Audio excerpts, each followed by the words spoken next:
ಸಂಪಾದನಾ ಮಹಾಸ್ವಾಮಿಗಳು ಜಗದ್ಗುರು ಚರಮೂರ್ತಿ ಮಠ ಚಿಕ್ಕೋಡಿ ಪರಮ ಪೂಜ್ಯರ ಐದವರಲ್ಲಿ ದೀರ್ಘದಂಡೋತ್ ಪ್ರಣಾಮ ಸುತ್ತ ಕೆರೂರಿನ ಕೇದಾರ ಶರಣರಲ್ಲಿ ಕೂಡ ಭಕ್ತಿಯಿಂದ ನಮಿಸಿ ಗ್ರಾಮದ ಅಧಿಷ್ಠಾತ ಜಗನ್ಮಾತೆ ಜಗಜ್ಜನನಿ ಮಹಾಲಕ್ಷ್ಮಿ ಅಮ್ಮನವರಲ್ಲಿ ನತಮಸ್ತಕನಾಗಿ ಯಾದನವಾಡಿಯ ಸಮಸ್ತ ಸದ್ಭಕ್ತ ಮಂಡಳಿಗೆ ಭಕ್ತಿಯ ಶರಣು ಶರಣಾರ್ಥಿಗಳು. ಜೀವನ ದರ್ಶನ ಅನ್ನುವಂತ ಕಾರ್ಯಕ್ರಮದ ಮಂಗಲೋತ್ಸವ ದಿನ ಇವತ್ತು. ಪ್ರಾರಂಭ ಹೆಂಗಾಯ್ತು ಗೊತ್ತಾಗಿಲ್ಲ, ಆಗ್ಲೇ ನಾವು ಮುಕ್ತಾಯಕ್ಕೆ ಬಂದು ನಿಂತು ಬಿಟ್ವಿ. ಕೇಳುವ ಆಸೆ ಬಹಳ ಆಗೈತೆ ಕೇಳಿ ನಿಮಗ, ಆದ್ರ ಇವತ್ತು ಒಂದಿನ ಈ ಮಾತ್ರ ಈ ಕಾರ್ಯಕ್ರಮ ಸಿಗುವಂತದ್ದು ಅಂತಿ ಪುಣ್ಯ ಹೆಂಗಾರ್ತೈತ್ರಿ. ಅದು ನೋಡ್ತಾನ ಏನಾಕೈತಿ ಅಂದ್ರ ಮುಗ್ಯಾಕನ ಬಂದ್ಬಿಡತ್ತಿ. ಅದಕ್ಕ ಸದ್ಗುರು ವಾಣಿ ಅನ್ನುವಂಥದ್ದು ಬಹಳ ದುರ್ಲಭ ಅಂತಿ. ಜಂತುನ ನರಜನ್ಮ ದುರ್ಲಭ ಅಂತ ಹೇಳಿ ಹೇಳ್ತಾರೆ. ಜಗದ್ಗುರು ಸಿದ್ಧಾರೂಢರ ಸಂಪೂರ್ಣ ಚರಿತ್ರೆಯನ್ನ ತಾವು ಅಭ್ಯಾಸ ಮಾಡಿದಾಗ, ಪಾರಾಯಣ ಮಾಡಿದಾಗ ಅಜ್ಜೋರು ಕೊನೆಯದಾಗಿ ಒಂದು ಉಪಸಂಹಾರಕ್ಕೆ ಬಂದು ನಿಂತು ಬಿಡ್ತಾರೆ. ಏನು ಉಪಸಂಹಾರಕ್ಕೆ ಬಂದು ನಿಂತರು ಅಂದ್ರ ನಮಃ ಶಿವಾಯ ಅಂತ ಹೇಳಿ ಪಂಚಾಕ್ಷರಿ ಮಂತ್ರವನ್ನ ಈ ಜಗತ್ತಿಗೆ ಬಿತ್ತಿ ಹೋದ್ರು ಅಂತಿ. ಪಂಚಾಕ್ಷರಿ ಮಂತ್ರ ಮೊದಲು ಇದ್ದಿದ್ದಿಲ್ಲ ಏನು ಅಂತೇಳಿ ವೇದಗಳ ಯಾವಾಗ ಹುಟ್ಟುಕೊಂಡು ಅವಾಗಿನ ಪಂಚಾಕ್ಷರಿ ಮಂತ್ರಗಳು ಹುಟ್ಟುಕೊಂಡು ಅಂತ್ರಿ. 4 ವೇದಗಳನ್ನ ಓದಕ್ ಆಗೋದಕ್ಕೆ 3 ಓದ್ಕೊಂತ ಬಂದ್ರು. 3ಕ್ಕೆ ಬಹಳ ಟೈಮ್ ಹಿಡಿಯುತ್ತೆ ಅಂತೇಳಿ 2 ಓದ್ಕೊಂತ ಬಂದ್ರು. ಮತ್ ಹೊಳ್ಳಿ 1 ಓದ್ಕೊಂತ ಬಂದ್ರು. ಸಮಯದ ಅಭಾವದಿಂದಾಗಿ ಮನುಷ್ಯ ಇನ್ನೊಟ್ಟು ಶಾರ್ಟ್ ಫಾರ್ಮ್ ಮಾಡ್ರಿ ಅನ್ಕೊಂತ ಬಂದಾಗ ಕಟ್ಟ ಕಡೆಗೆ 4 ವೇದಗಳಿಂದ ತಗೊಂಡು ಬಂದಂತ ಮಂತ್ರ ಯಾವ್ದಂದ್ರ ನಮಃ ಶಿವಾಯ ಅಂತೇಳಿ. ಜಗತ್ತಿನೊಳಗ ಬಹಳಷ್ಟು ಮಂತ್ರಗಳೊಳಗ ಶ್ರೇಷ್ಠ ಮಂತ್ರ ಯಾವ್ದಂದ್ರ ಪಂಚಾಕ್ಷರಿ ಮಂತ್ರ ಅಂತೇಳಿ. ಪರಮ ಪೂಜ್ಯ ಶ್ರೀ ಚಿತ್ಕಾನಂದ ಮಹಾಸ್ವಾಮಿಗಳು ಎಲ್ಲೆಲ್ಲಿ ಹೋಗ್ತಾರ, ಯಾವ್ಯಾವ ಊರಿಗೆ ಅಡ್ಡಾಡಿರ್ತಾರ, ಪ್ರವಚನ ಹೇಳ್ತಾರ, ಎಲ್ಲಾ ಊರುಗಳಿಗೂ ಬಿತ್ತಿ ಬರುವುದು ಏನಂದ್ರ ನಮಃ ಶಿವಾಯ ಅಂತೇಳಿ. ಅವ್ರೇನು ಬೀಜ ಹಾಕಿ ಹೋಗ್ತಾರ ಅದು ಮರ ಆತು ಅಂದ್ರ ಆ ಊರಿಗೆ ಕಲ್ಯಾಣ ಆಕೈತಿ ಅಂತೇಳಿ ತಾವೆಲ್ಲ ಗಮನಿಸಿರ್ಬೇಕು. ಇಲ್ಲೇ ಪಕ್ಕದಲ್ಲಿ ಜೋಡ್ಕುಳಿ, ಆ ಊರ್ದ ಹವಾ ತಮ್ಗೆಲ್ಲ ಗೊತ್ತೈತಿ, ವಾತಾವರಣ ಗೊತ್ತೈತಿ, ಊರು ಮೊದಲು ಹೆಂಗಿತ್ತು ಅನ್ನೋದು ಗೊತ್ತೈತಿ. ಮೊನ್ನೆ ನಮ್ಮ ಮಠಕ್ಕೆ ಬಂದಿದ್ರು ಈ ಊರಿನ ಹಿರಿಯರ, ಅವ್ರು ಅಂದ್ರು ಏನ್ರಿ ಊರು ಹೆಂಗಿತ್ತು ಹೆಂಗಾಗೈತಿ ಅಂತೇಳಿ. ಪ್ರತಿನಿತ್ಯ ಬೆಳಿಗ್ಗೆ 7ರಿಂದ ಸಾಯಂಕಾಲ 7 ತನಕ ಆ ಜಗದ್ಗುರು ಸಿದ್ಧಾರೂಢ ಗದ್ದಿಗೆ ಸುತ್ತಲೂ ಆ ಊರಿನ ಜನ ಕಳೆದ 6 ವರ್ಷಗಳಿಂದ ಓಂ ನಮಃ ಶಿವಾಯ, ಓಂ ನಮಃ ಶಿವಾಯ, ಓಂ ನಮಃ ಶಿವಾಯ ಅಂತೇಳಿ ಏನು ಪಂಚಾಕ್ಷರಿ ಮಂತ್ರವನ್ನ ಜಪ ಮಾಡ್ಕೊಂತ ಬಂದ್ರು. ಆ ಊರಲ್ಲಿರ್ತಕ್ಕಂಥ ಎಲ್ಲ ದುಷ್ಟ ವ್ಯಸನಿಗಳು, ದುಷ್ಟ ಶಕ್ತಿಗಳು ದೂರ ಆಗಿ ಇವತ್ತು ಜೋಡ್ಕೊಳ್ಳಿ 2ನೇ ಹುಬ್ಬಳ್ಳಿಯಾಗೈತಿ.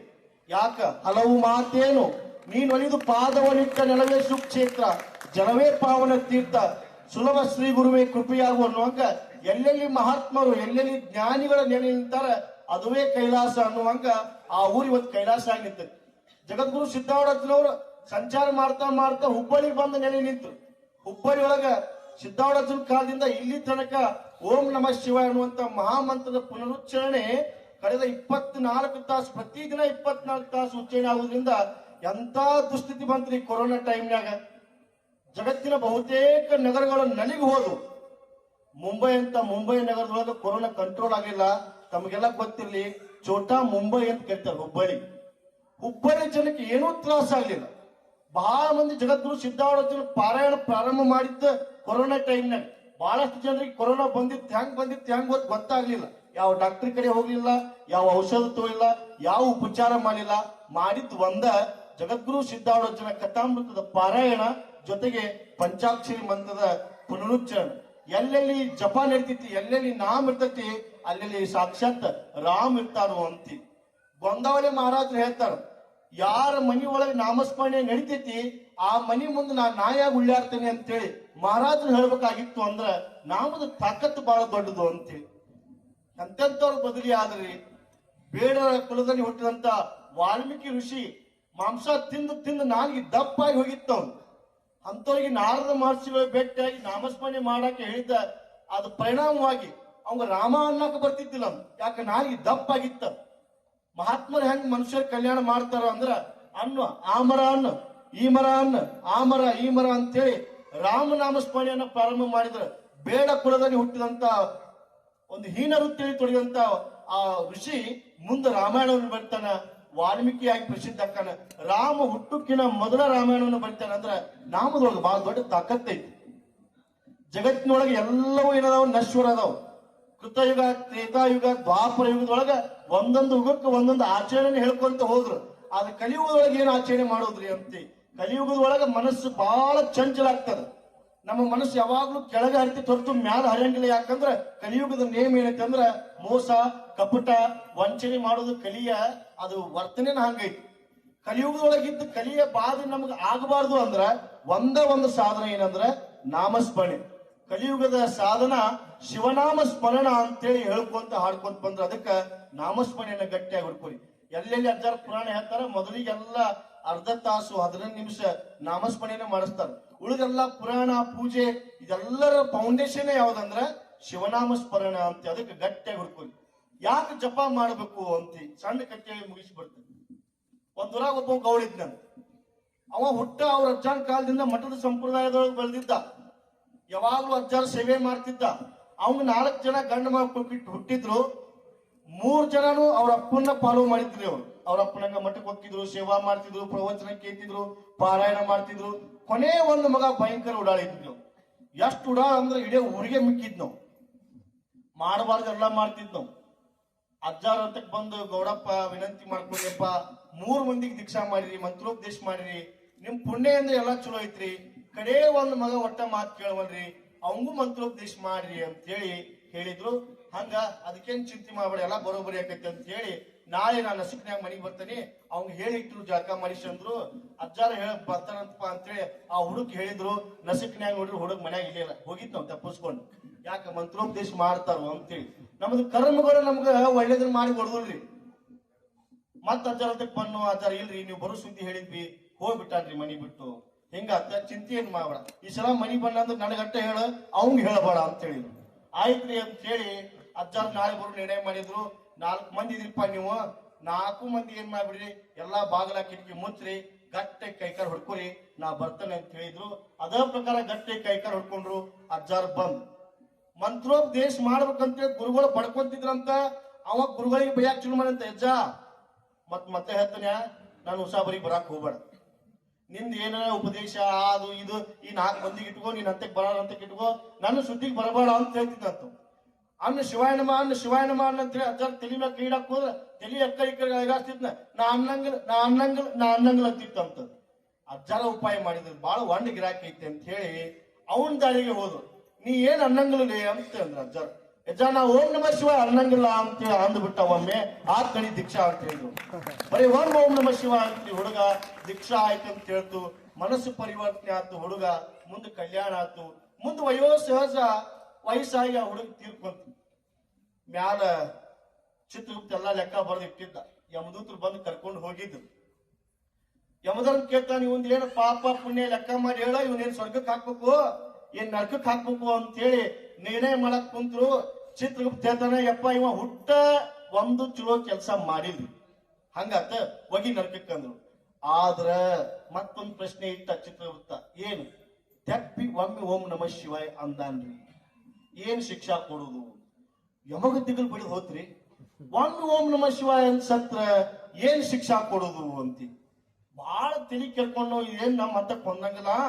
ಈ ಸೃಷ್ಟಿಯನ್ನ ತಯಾರು ಮಾಡಿದ ಬ್ರಹ್ಮ ಅದಾನ, ಬ್ರಹ್ಮ ದೇವ್ರ ಅಂತ ಹೋಗೋಣ ಅಂದ. ಹುಡುಗ ನ್ಯಾಯ ಐತೆ, ನಾ ಏನ್ ನಡ್ಕೋತ್ ಬರಂಗಿಲ್ಲ ಅನ್ನ. ಏನ್ ನಡ್ಕೋತ್ ಬರಂಗಿಲ್ಲ ಮತ್ತೆ ಹೆಂಗ್ ಒಯ್ದು ಅನ್ನು? ಏನ್ ಬರಂಗಿಲ್ಲ, ನನಗೆ ನರಕಕ್ಕರ ಹಾಕ ಸ್ವರ್ಗಕ್ಕರ ಹಾಕ ಅನ್ನೋ ಉಪಾಯ ಮಾಡಿ ಯಮಧರ್ಮ. ಯಾಕಂದ್ರ ಯಮ ಯಾವಾಗಲೂ ಶಿಕ್ಷೆ ಕರೆಕ್ಟ್ ಕೊಡ್ಬೇಕಾಗ ತೆಪ್ಪು ಕೊಡಾಕ್ ಬರೋದು. ಆತ್ಪ ನೀ ಕ್ವಾಣದ ಮೇಲೆ ಹಾಕ್, ನಾ ಕ್ವಾಣದ ಮುಗದಾರ ಹೊಡ್ಕೊಂತಾರೆ ಅಂತ ಹೇಳಿ ಆ ಹುಡುಗನ್ ಕ್ವಾಣದ ಮೇಲೆ ಕುಂದಿಸ್ಕೊಂಡ ಬಹುಪರ ಕಕ್ಕೊಂತ ಎಲ್ಲಿ ಬಂದ್ರು ಬ್ರಹ್ಮನ ಕಡೆಗೆ ಬಂದು ಹೇಳ್ತಾರೋ. ಯಮಧರ್ಮ ಕೈ ಮುಕ್ಕೊಂಡು ನಿಂತ ಬ್ರಹ್ಮದೇವ್ರು ಯಾಕಪ್ಪ ಅನ್ನ, ಇಲ್ರಿ ಒಂದ್ ದೊಡ್ಡ ಸಮಸ್ಯೆ ಐತಿ, ಈ ಹುಡುಗ ಒಮ್ಮೆ ಓಂ ನಮ ಶಿವಾಯ ಅಂದ ಸತ್ ಬಿಟ್ಟಾನ, ಇವ್ಗೆ ಏನ್ ಶಿಕ್ಷೆ ಕೊಡ್ಬೇಕು ಗೊತ್ತಾವಲ್ದು, ನೀವ ನಿರ್ಣಯ ಕೊಡ್ರಿ ಅಂದ್ರು. ಬ್ರಹ್ಮಗ್ ದಿಗಲ್ ಬಿಡ್ತು. ಅಯ್ಯ ಒಮ್ಮೆ ಓಂ ನಮ ಶಿವಾಯ ಅಂದ್ ತೀರ್ಕೊಂಡ್ರೆ ನಾ ಏನ್ ಶಿಕ್ಷೆ ಕೊಡುದು ಮರೆಯ, ನನ್ನ ಕೈಯಾಗಿದ್ದು ಬಗೆಹರಿ ಮಾತಲ್ಲ, ನಡಿ ಪಾಲನೆ ಮಾಡವ್ ಯಾರದಾರ ವಿಷ್ಣು ಅದಾನ, ವಿಷ್ಣು ಕಡೆ ಹೋಗೋಣ.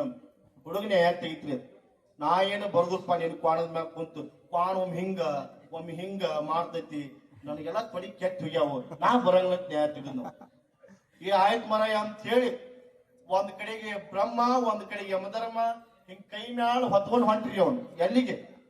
ವಿಷ್ಣುನಂತಕ್ ಬಂದು ಪ್ರಾರ್ಥನೆ ಮಾಡಿ ವಿಷ್ಣುನ ಕಣ್ಣು ತೆಗಿಸಿದ್ರು. ಯಾಕೆ ಇಲ್ಲಿ ಮಟ್ಟ ಯಾಕೆ ಬಂದಿರಿ, ಇವ್ ಯಾರು ಇವನ್ ಯಾಕೆ ಕರ್ಕೊಂಡ್ ಬಂದಿರಿ ಅಂದ್ರೆ, ಇಲ್ರಿ ದೊಡ್ಡ ಸಮಸ್ಯೆ ಆಗೈತಿ. ಹುಡುಗ ಒಮ್ಮೆ ಓಂ ನಮ ಶಿವಾಯ ಅಂದ ಕಣ್ಣು ಮುಚ್ಚಿ ಬಿಟ್ಟ ಕರೆ. ಶಿಕ್ಷಾ ಏನ್ ಕೊಡುವುದು ಗೊತ್ತಾಗಲ್ದು, ಇದು ನೀವ ಬಗೆಹರಿಸಿ ಅನ್ನ ವಿಷ್ಣು ವಿಚಾರ ಮಾಡ್ತಾನ. ಇಲ್ಪ ಆ ಮಂತ್ರ ತಾಕತ್ತು ಬಹಳ ದೊಡ್ಡದೈತಿ. ನಾ ಏನೋ ಹೇಳಕ್ ಹೆಚ್ಚು ಕಮ್ಮಿ ಆತಂದ್ರ ಲೋಪ ದೋಷಗಳು ನನಗ್ ಕುಡ್ಕೊಂಡು ನನಗ್ ಕರ್ಮ ಹತ್ತಾವು. ಯಾರನ್ನ ಅವ ಜಪ ಮಾಡ್ಯಾನ ಅವನಂತಕ್ಕೆ ಹೋಗೋಣ ಅಂತ ಹೇಳಿ ಅಂದ್ರಿ. ಹುಡುಗ ಅಂದ, ನೀವೊಬ್ರು ಎತ್ತರದ್ರಿ, ಒಬ್ರು ಗಿಡ್ಡದ್ರಿ, ಹಿಂಗೊಮ್ಮೆ ಮಾಡುದು ನಾ ಏನ್ ನಿಮ್ ಮ್ಯಾಲ ಕುಂತ ಬರಂಗಿಲ್ಲ ಅನ್ನೋ. ಆಯ್ತಪ್ಪ, ನಿನಗೆ ಸಮಾಧಾನ ಮಾಡ್ಬೇಕಲ್ಲ ಅಂತೇಳಿ ಮುತ್ತಿನ ಪಲ್ಲಕ್ಕಿ ತರಿಸಿದ್ರ. ಮುತ್ತಿನ ಪಲ್ಲಕ್ಕಿ ಒಳಗ ಆ ಹುಡುಗನ್ ಕುಂದಿರ್ಸಿ, ಮುಂದ ಬ್ರಹ್ಮ ವಿಷ್ಣು, ಹಿಂದ ಯಮಧರ್ಮ, ಆ ಕಡೆ ಮಕ್ಕಳಿಗೆ ಚಿತ್ರಗುಪ್ತ, 4 ಮಂದಿ ಆ ಹುಡುಗನ ಪಲ್ಲಕ್ಕಿ ಒಳಗ ಮುತ್ತಿನ ಪಲ್ಲಕ್ಕಿ ಒಳಗ ತಗೊಂಡ ಎಲ್ಲಿಗೆ ಬಂದ್ರಂದ್ರ ಕೈಲಾಸಕ್ಕೆ ಬಂದ್ರು. ಕೈಲಾಸದೊಡೆಯ ಪರಶಿವನಂತಕ್ ಬಂದ ಪ್ರಾರ್ಥನೆ ಮಾಡಿ ಬೇಡಿಕೊಂಡ ಪರಶಿವನನ್ನ ಧ್ಯಾನದಿಂದ ಹೊರಗೆ ತಗೊಂಬಂದ ಪ್ರಾರ್ಥನೆ ಮಾಡ್ತಾರೋ. ಪರಮಾತ್ಮ ಕುಲು ನಕ್ಕ, ಇಲ್ಲಿ ಮಠ ಯಾಕೆ ಬಂದಿರಿ, ಯಾರಿವ ಅಂತ ಕೇಳಿದು. ಹೇಳ್ತಾರೆ, ಇಲ್ರಿಪ್ಪ ನಿಮ್ಮನ್ನ ಒಮ್ಮೆ ಸ್ಮರಣೆ ಮಾಡಿ ಏನ್ ಮಾಡಿಬಿಟ್ಟಾನವ, ಜೀವ ಬಿಟ್ಟಾನ. ಏನ್ ಶಿಕ್ಷಾ ಕೊಡ್ಬೇಕಂತ ತಿಳಿಲಾರಕ್ಕ ಎಲ್ಲಾರು ಗುದ್ದಾಡಿವಿ, ನಮಗೇನ್ ನಿರ್ಣಯ ಕೊಡಕ್ ಆಗ್ಲಿಲ್ಲ. ಅದಕ್ಕ ನಿಮ್ ಹಂತಕ್ಕೆ ಬಂದೇವಿ, ನೀವ ನಿರ್ಣಯ ಕೊಡಿ ಅಂದಾಗ ಪರಮಾತ್ಮ ಆಗತ್ತಂತ. ಅಲ್ರೋ ಇನ್ನೂ ಅರ್ಥ ಆಗಿಲ್ಲ ಏನ್ ನಿಮ್ಗ ಅಂತೇಳಿ.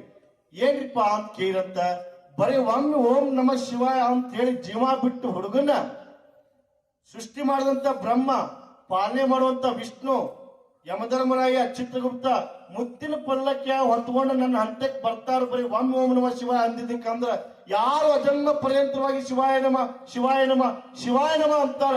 ಇನ್ನು ಅವ್ರದ್ದು ಪುಣ್ಯ ಎಷ್ಟಿರ್ಬೇಕು ನೀವು ಕಲ್ಪನೆ ಮಾಡ್ಕೊಡಿ ಅಂತ ಹೇಳಿ ಪರಮಾತ್ಮ ನಿರ್ಣಯ ಮಾಡಿದಂತ. ಅದಕ್ಕೆ ಬಂಧುಗಳೇ, ಕಲಿಯುಗದೊಳಗ ಏನಾದ್ರೂ ನಮ್ಮ ತಾಪತ್ರಗಳನ್ನ ದೂರ ಮಾಡುವಂತ ಒಂದು ಸಾಧನೆ ಇದ್ರ ಅದು ನಮ ಶಿವಾಯ ಎನ್ನುವಂತ ಪಂಚಾಕ್ಷರಿ ಮಂತ್ರ ಅಂತಿ. ಆ ಮಂತ್ರವನ್ನ ಈ ಪುರೋಹಿತಶಾಹಿ ವರ್ಗದವರು ಮುಚ್ಚಿಟ್ಟಿದ್ರು. ಅದನ್ನ ಜಗದ್ಗುರು ಸಿದ್ಧಾರೂಢಜ್ಜನವರು ಬಹಿರಂಗವಾಗಿ ಈ ಲೋಕದ ಜನರಿಗೆ ಹೇಳಿ ಕೊಟ್ಟ, ಈ ಲೋಕದ ಜನರನ್ನ ಈ ಬೋಸಾಗದಿಂದ ಕಡ್ಯಾಕ್ ಮಾಡಾಕ ಎಲ್ಲೆಲ್ಲಿ ಹೋಗ್ತಾರ ಅಲ್ಲಿ ಶಿವಾಯ ನಮ ಅಂತೇಳಿ ಮಂತ್ರದ ಉಚ್ಚಾರಣೆಯನ್ನ ಕಲಿಸಿಕೊಟ್ರು. ಅಂತ ಮಹಾಮಂತ್ರವನ್ನ ಜಪಿಸುವಂತ ಸದ್ಬುದ್ಧಿಯನ್ನ ಸದ್ಗುರುನಾಥ ನಮಗೂ ನಿಮಗೂ ದಯಪಾಲಿಸ್ಲಿ ಅನ್ನುವಂತ ಪ್ರಾರ್ಥನೆಯೊಂದಿಗೆ ಈ ಒಂದು ಸುಂದರ ಕಾರ್ಯಕ್ರಮದಲ್ಲಿ ಮಾತಾಡಿಕೆ ಅವಕಾಶ ಮಾಡಿಕೊಂಡಂತ ಎಲ್ಲ ಯಾದನವಡಿಯ ಸದ್ಭಕ್ತ ಮಂಡಳಿಗೆ ಭಕ್ತಿಯಿಂದ ನಮಿಸಿ ನನ್ನ 2 ತೊದಲುಗಳನ್ನ ಸದ್ಗುರುನಾಥನ ಪಾದಕ್ಕೆ ಅರ್ಪಿಸ್ತೇನೆ. ಹರಿ ಓಂ ತತ್ಸತ್.